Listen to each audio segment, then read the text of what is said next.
তোমার বাপ মা তোমার কাছে আপন হয়ে গেছে তাই না? আমারে তাহলে বিয়ে করছিলা কেন? হ্যাঁ, আমারে তাহলে ভালোবাসা বিয়েটা করছিলা কেন? আমি তোমার ভাইয়ের বাড়িতে ভালো আছিলাম।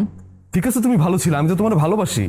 আমি ভালোবাসি, আমি তোমার সাথে থাকতে পারবো না, এই জন্যই তো আমি তোমার বিয়ে করছি। বিয়ে করাটা তো অপরাধ না।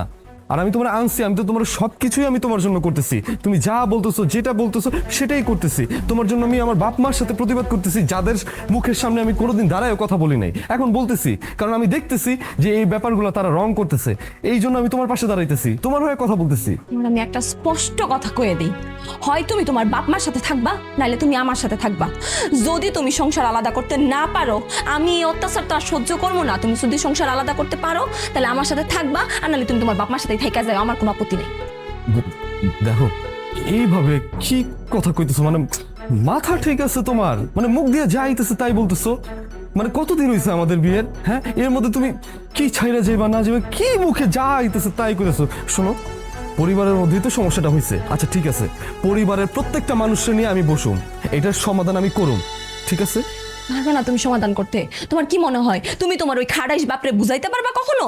উনি বুঝার মানুষ?